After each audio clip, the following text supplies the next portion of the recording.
Good morning all. So we have already started the functional areas of the brain and we have completed the motor areas. Now today we are going to see the sensory areas of the brain. Clear? So sensory areas of the brain. Now the sensory areas include three areas: primary sensory area, then secondary sensory area, and third are the sensory association areas. Clear? So primary sensory areas, secondary sensory and sensory association areas. Now primary sensory areas, they are basically of three types: somesthetic sensation, then visual sensation and auditory sensation. Clear? So these are just the introduction of the sensory areas. So three basic type, and primary, further they are somesthetic, visual and auditory senses. Now with this introduction, let us start with the primary somesthetic area, which is also called as primary sensory area. And we have already seen the Brodmann, it has divided into 52 number of areas, and we are going according to the Brodmann's classification. So these are areas 3, 1 and 2 of the Brodmann. Clear? Now coming to the primary somesthetic area, this area, it is also called as first somatosensory area, and it is commonly designated as SM1. Clear? Now where it is located, for that we will go to the supralateral and medial surface of the cerebral hemisphere, which we have already drawn for the motor areas. Now the primary somesthetic area, it is located in the post-central gyrus. Now we have already seen this is the central sulcus, precentral sulcus, post-central sulcus, this is precentral gyrus and this is post-central gyrus. So primary somesthetic area, it is located in the post-central gyrus. So it is 3, 1 and 2. And this area, it also extend on the medial surface. This is the medial view. It also extend on the medial surface in the posterior part of paracentral lobule. If you remember, this is the paracentral lobule and this is the upper end of the central sulcus, dividing the paracentral lobule into two parts, anterior and posterior. So in the anterior part lies the primary motor area, and in the posterior part extend the primary somesthetic area. Clear? So this is primary somesthetic area location. Now in this primary sensory area, the opposite half of the body is represented upside down. Similar distribution we have seen in the primary motor area. So here also the opposite half of the body is represented upside down, exactly in the same fashion as in the motor area, and as it is the sensory area, it is called as sensory homunculus. It was motor homunculus, it is sensory homunculus. Yeah. Sensory area in the paracentral lobule, it receives the sense of distension from the bladder and rectum.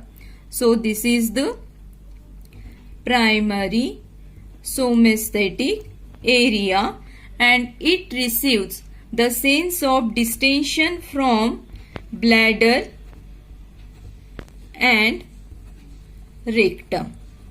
Clear? The lowest part of the post-central gyrus, it acts as the taste receptive center. So this we can label as primary somesthetic area. Now the area of cortex assigned for a particular part, it is not proportional to the size of that part, but it depends completely on the functional significance. Is it clear? The area which is distributed, it depends completely on the functional significance, and therefore the thumb, finger, lips and tongue, they have larger representation on the cerebral cortex. Now this area, it receives projection fibers from ventroposterolateral, that is VPL, and VPM nuclei of the thalamus. Then what is the function of this area? This area is concerned with the perception of exteroceptive senses, that are the pain, touch and temperature. So exteroceptive means by which we perceive the outside world. It is also responsible for perception of proprioceptive senses, that are the vibration, muscle and joint sense. So proprioceptive, it is related with position and the joints, position, muscle and the joint. Clear? It is the sense of self movement and body position. So this area, it is responsible for perception of exteroceptive and proprioceptive sensation from the opposite half of the body, whereas sensation from pharynx, larynx and perineum, they go to both the sides. The lesion of this area, if there is lesion of this area, so it will result in the loss of appreciation of exteroceptive and proprioceptive sensations from opposite half of the body. So it will get loss. The crude pain, touch and temperature returns, but it is believed to be due to functions of thalamus. So is it clear? So this is primary somesthetic area, which is first somatosensory area, and the distribution area depends on the functional significance. It is located in the post-central gyrus and it is area 312. It also extends on the medial surface and 312. So it is located in the posterior part of the paracentral lobule. Clear? And this area, it receives the sense of distension from the bladder and rectum. Also, the lower part of the postcentral gyrus, it acts as taste receptive center. Yeah. Now, the functional significance also we have seen that it is concerned with the perception of exteroceptive and proprioceptive senses from the opposite half of the body, and therefore their lesion will result in loss of these senses from opposite half of the body. So this is primary somesthetic area. Now coming to the next area, that is the secondary somesthetic area. So the secondary somesthetic area, it is also known as second somatosensory area. So initial was known as first. This is known as second somatosensory area and it is designated as SM2. Now where it is located? It is located in the upper lip of posterior ramus of lateral sulcus. So this is the posterior ramus of lateral sulcus. It has upper lip and lower lip. So it is located in upper lip of posterior ramus of lateral sulcus. And how is the representation? The parts of the body, they are represented bilaterally, and the face area, it lies in the most anterior part, and the leg area, it lies posteriorly. Is it clear? So it is located, secondary sensory area, it is located in the upper lip of posterior ramus of lateral sulcus. Parts represented bilaterally, face area lies anteriorly, and leg area lies posteriorly. And this area, it is responsible for receiving several modalities of sensation, but pain predominate. In this area, pain predominate, and therefore ablation of this area may relieve intractable pain. If there is severe pain, intractable, not responding to anything, so ablation of this area may relieve intractable pain. Clear? So this is secondary somesthetic area. Now coming to the next area, that is the auditory area.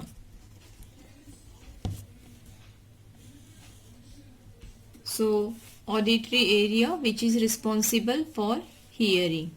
Now, or in the auditory cortex, the primary auditory area,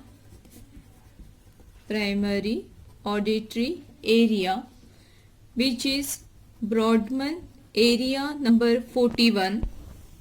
It is also called as auditory area 1 or A1. Clear? So this is the primary auditory area, and where it is located? So it is located on the supralateral surface, and it involves anterior transverse temporal gyrus. Clear? Which is called as Hazel's gyrus, and it is situated on the upper surface of superior temporal gyrus. So this is superior temporal gyrus, we know. It is situated on the upper surface of the superior temporal gyrus along the floor of the posterior ramus of the lateral sulcus. This is the posterior ramus, so it lies along the floor of the posterior ramus of the lateral sulcus. So this is area number 41. Clear? Now, similar to the primary auditory area, there is secondary auditory area. The secondary auditory area, this is area number 42. It is also called as auditory area 2. This area, it is lying immediately behind the area 41. Clear? So this is area number 42.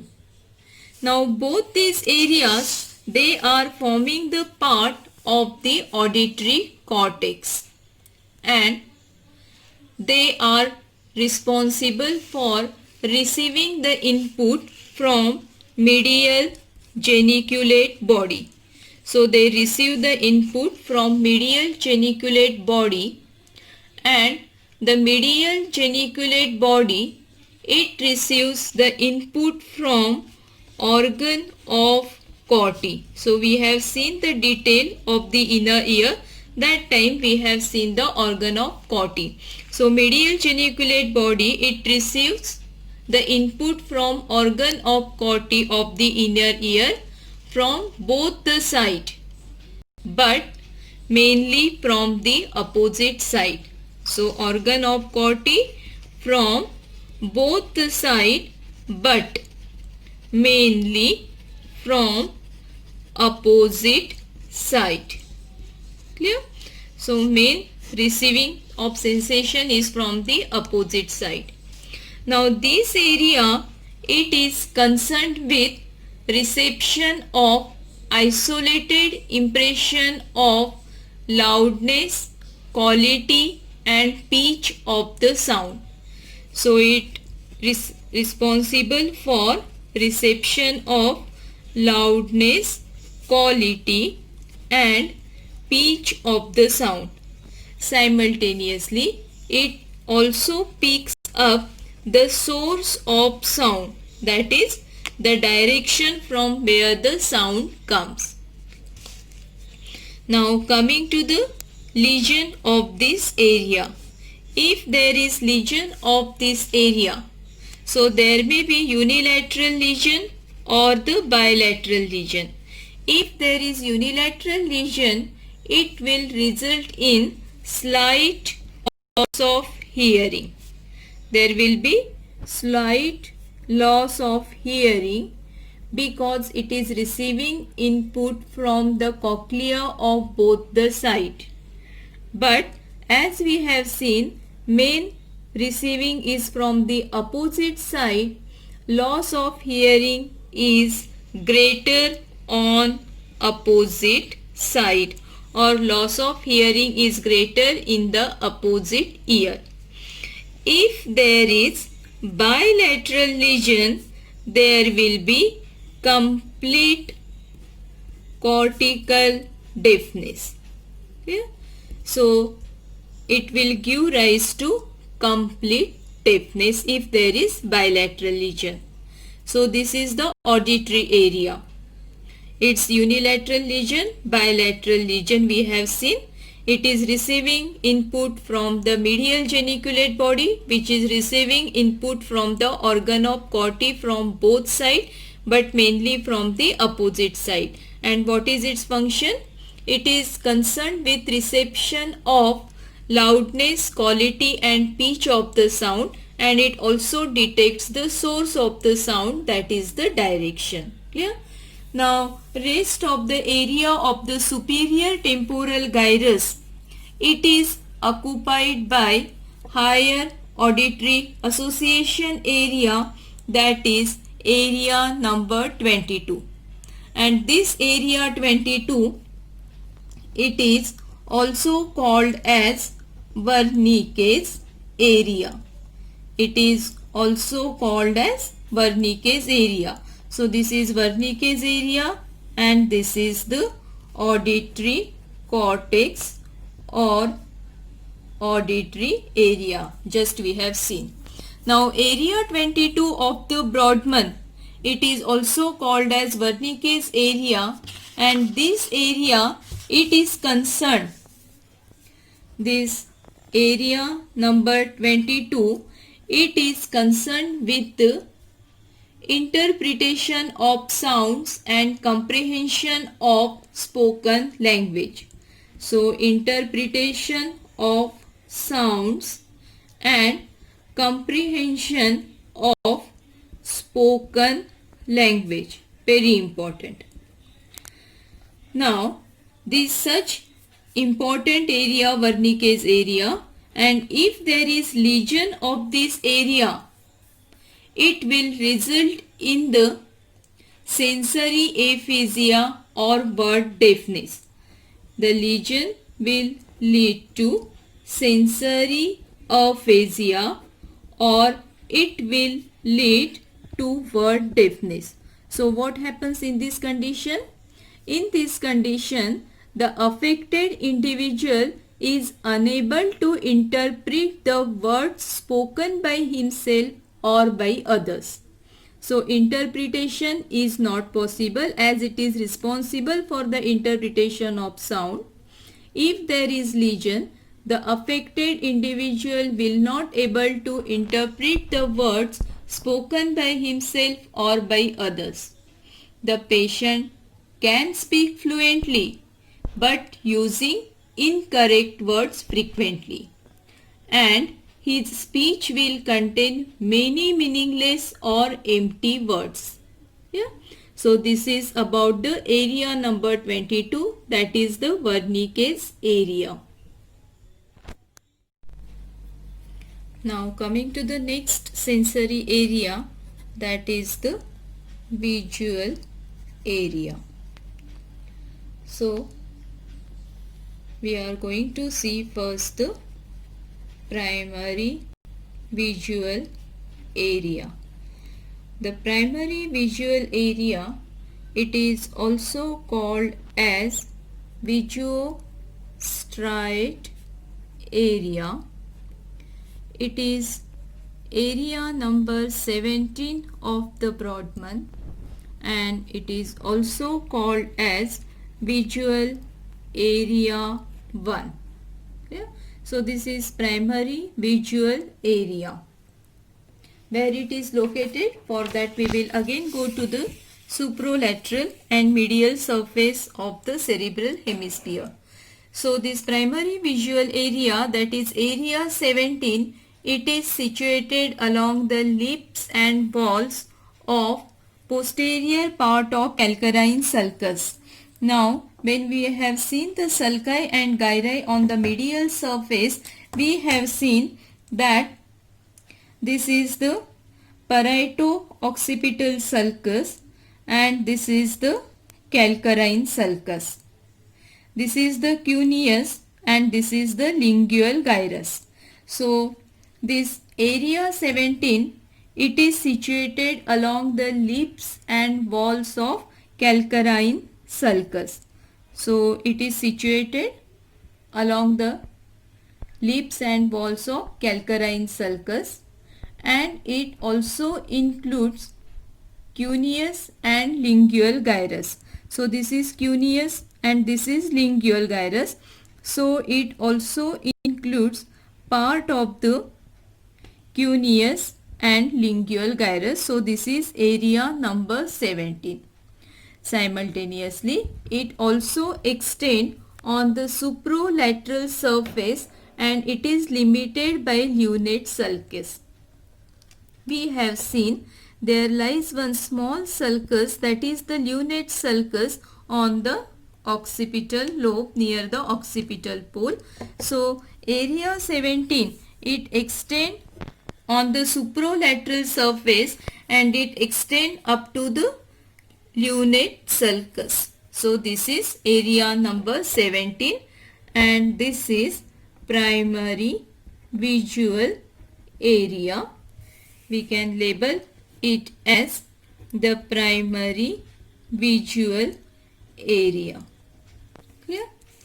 The most marked structural feature is the presence of white stria. What is the most marked feature? It shows the presence of white stria, that is the visual stria of Guinari. They are called as visual stria of Guinari and therefore their name is striate area. Yeah? Now this area, they receive afferent fibers from the lateral geniculate body via the optic radiation. So they are receiving fibers from the lateral geniculate body via optic radiation. Now this area, they are receiving fibers from the temporal half of ipsilateral retina. Similarly or simultaneously, they receive nasal half of fibers from contralateral retina. Okay? So they are receiving the fibers from temporal half of ipsilateral retina, whereas nasal half of contralateral retina. Now if we go simple diagrammatic representation for this, so if this I draw the retina of both the eyes, this is the left side and this is the right side. So this is the retina of left eye, this is the retina of right eye. This is the temporal side, this is the nasal side, This is the nasal side and this is the temporal side. Now we will have a structural diagram of the visual cortex. So I will simply draw here the box visual cortex. So this is the left side of visual cortex and this is the right side of visual cortex. Now what we have seen, they receive fiber from temporal half of ipsilateral retina. So temporal half of ipsilateral retina and nasal half of contralateral retina. So temporal half of ipsilateral retina and nasal half of contralateral retina. Clear? Now along with this, we know that the visual field crosses and invert through the lens and is detected by the opposite half of each retina. Now here we will go for the visual field. Now this is the left eye and this is the right eye, and suppose we draw a line. So this is the left field of vision, this is the right field of vision in the left eye, this is the right eye, this is the left field of vision and this is the right field of vision. Now we know that the light from the left visual field crosses and invert through the lens and is detected by the right half of each retina. So light from the left half, it will cross and it will detected by the opposite half of each retina. So left it is crossing and it is detecting by the opposite half of each retina. Similarly, the light from the right visual field crosses and invert through the lens and is detected by the opposite half of each retina. Clear? So left visual field by right half of retina, right visual field by left half of retina in both the eyes. Thus, right half of the field of vision is represented in the visual cortex of left hand side. Now, right field of vision of this eye comes over here. Right of this eye comes over here, and these both they are coming in the left visual cortex. Thus, right field of vision is represented in the visual cortex of left side. Similarly, left field of vision, it is coming over here. Left field of vision, it is coming over here. And both these, they are coming in the right visual cortex. Therefore, right half of the field of vision is represented in the visual cortex of right cerebral hemisphere. Yeah? So, what we have seen, the visual cortex, it receives temporal half of ipsilateral retina fibers and fibers from the nasal half of contralateral retina. As there is inversion of the field of vision, the right half of the field of vision, it is represented in the left visual cortex, and left field of vision, it is represented in the right visual cortex. Now coming to the macular area. Now macular area is the area which is responsible for maximum visual acuity, and it has extensive cortical representation compared to other part of the retina. Now, what is the function of the primary visual area?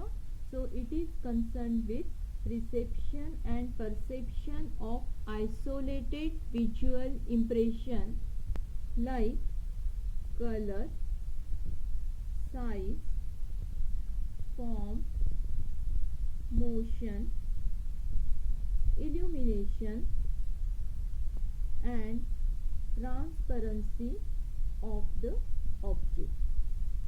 Yeah? So it receives and perceives the isolated visual impression like color, size, form, motion, illumination and transparency. The lesion of primary visual cortex, it will result in the loss of vision in the opposite visual field. We have seen that left side of visual field represented in the right and right in the left, and therefore lesion of primary visual area will result in the loss of vision in the opposite visual field, and this is called as crossed homonymous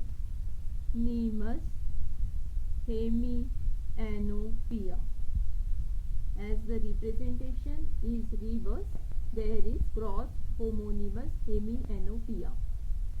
If there is unilateral lesion of the area 17, which is due to thrombosis of posterior cerebral artery, it will produce partial blindness, and this partial blindness, it is of homonymous hemianopia type. It is of homonymous hemianopia type of partial blindness. Now, the one common theme finding in the lesion of this area is that there is loss of peripheral vision with normal macular vision.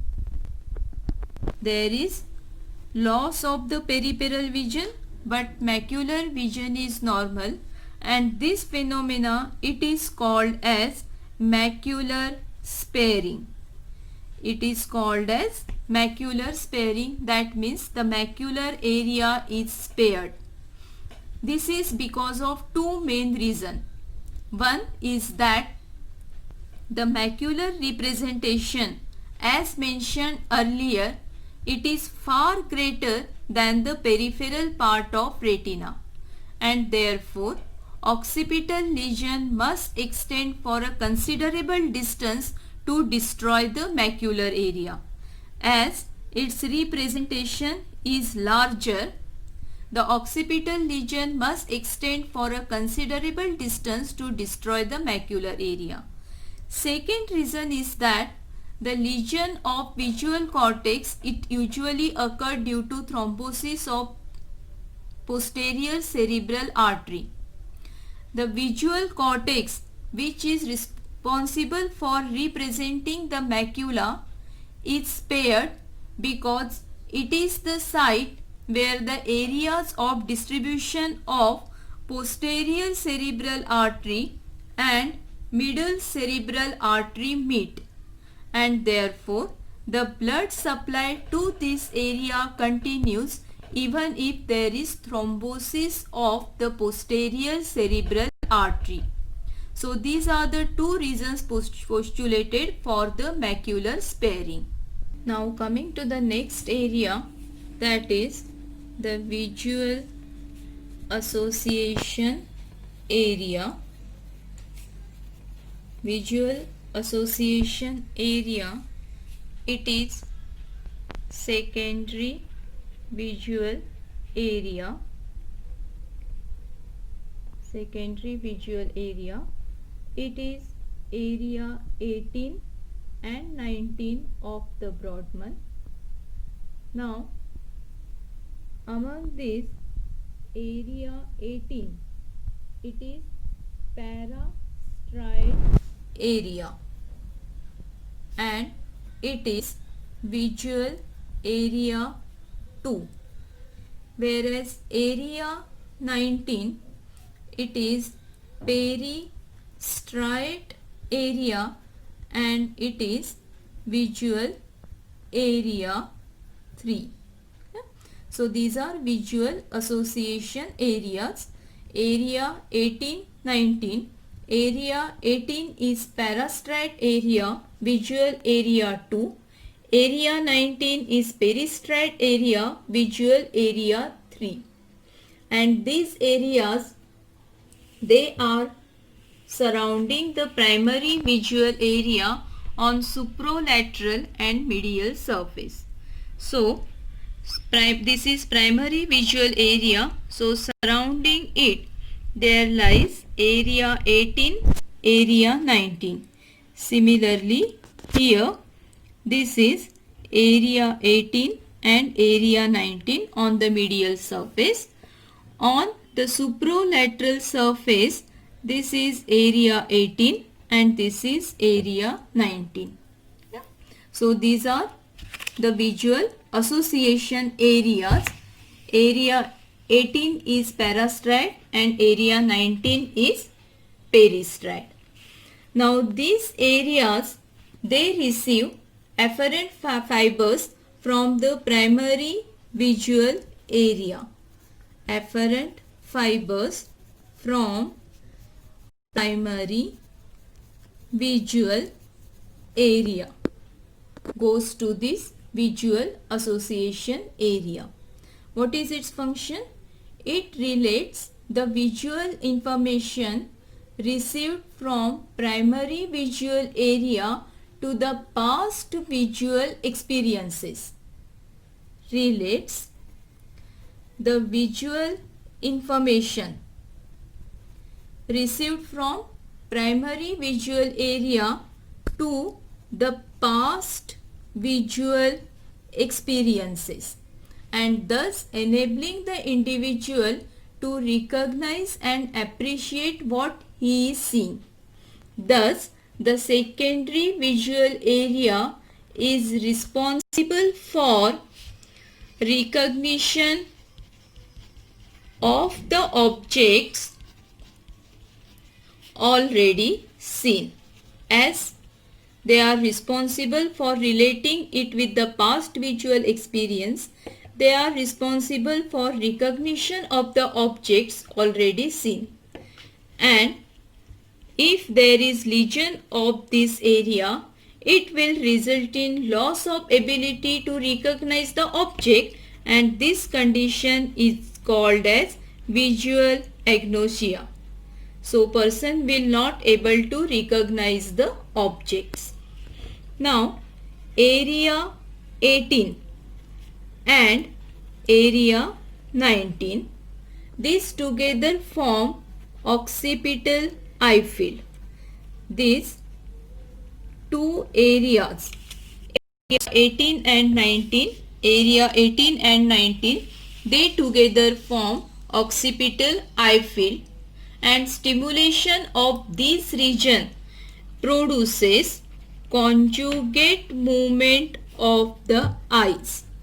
Stimulation of it will produce the conjugate movement or conjugate deviation of the eyes to opposite side.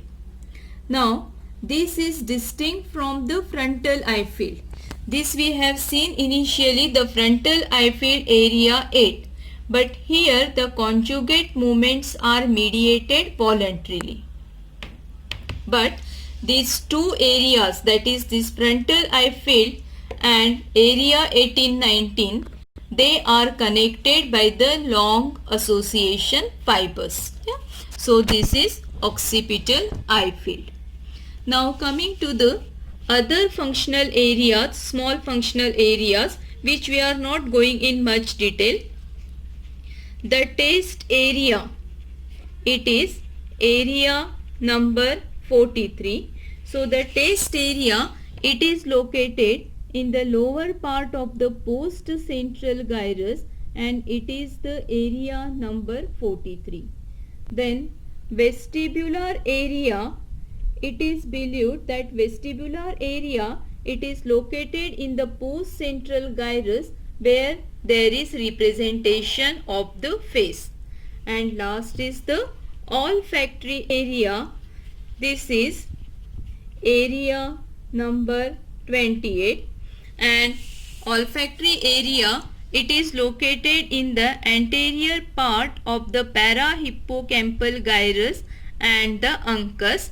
So here there is area number 28.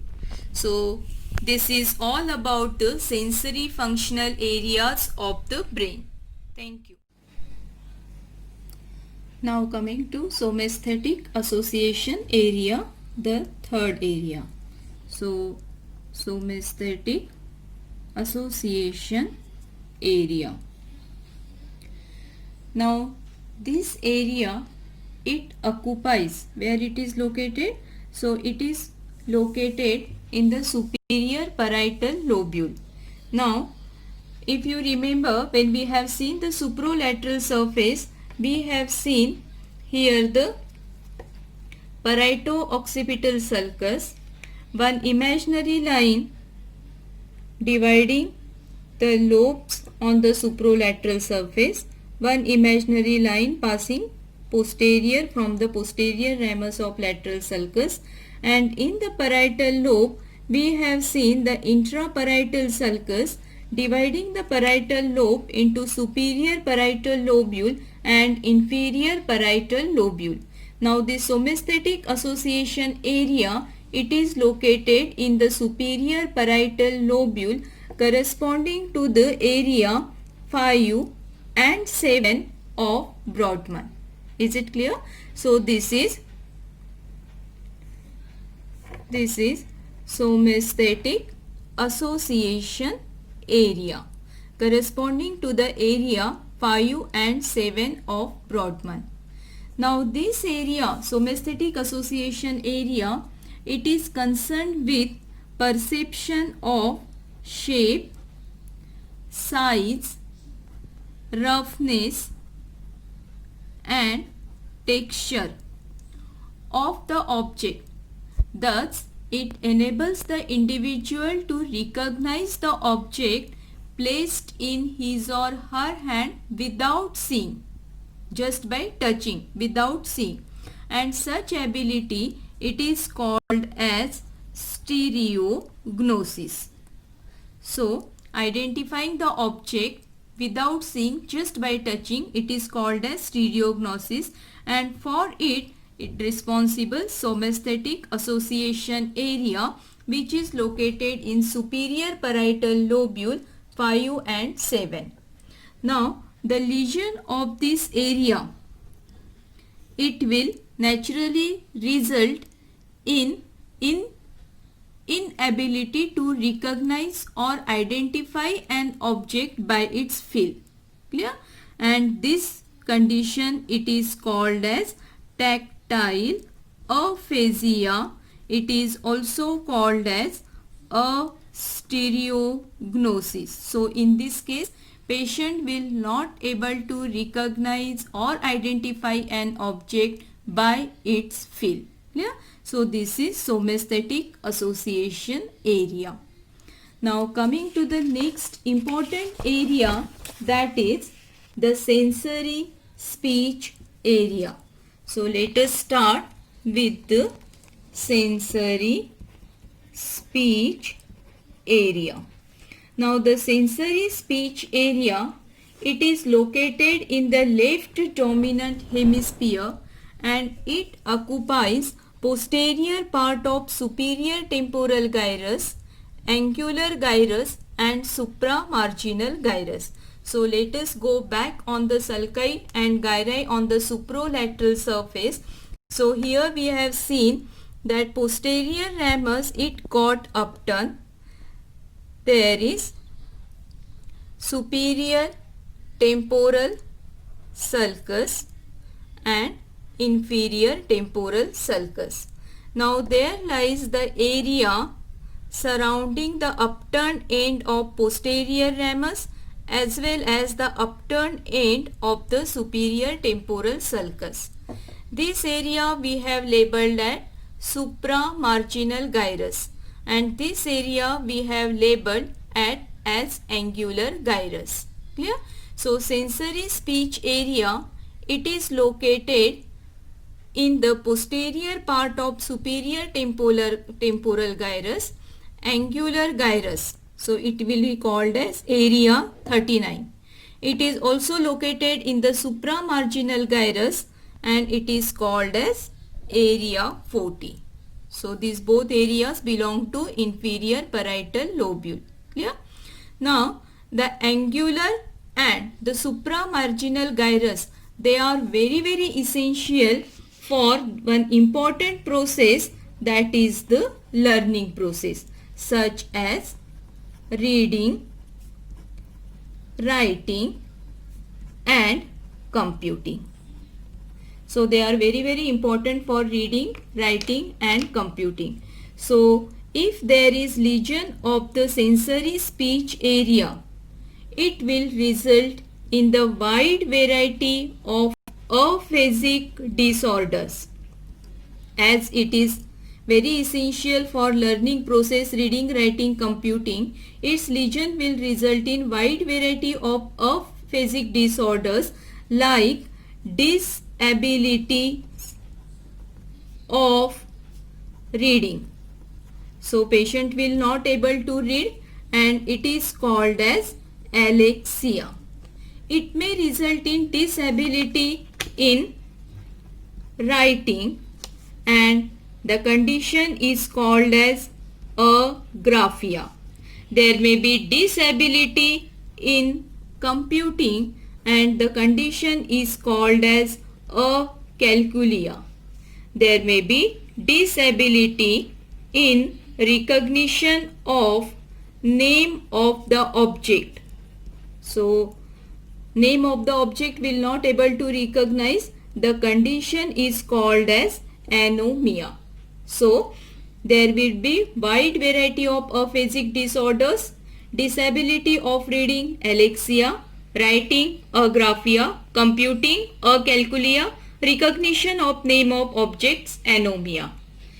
If there is lesion along with the Broca's area, so if both the areas get damage or lesion, so Broca's area, if we have seen, when we have seen the motor area, so Broca's area, it is located in the pars triangularis area 45 and pars opercularis area 44, and it is responsible for production of expressive speech. Clear?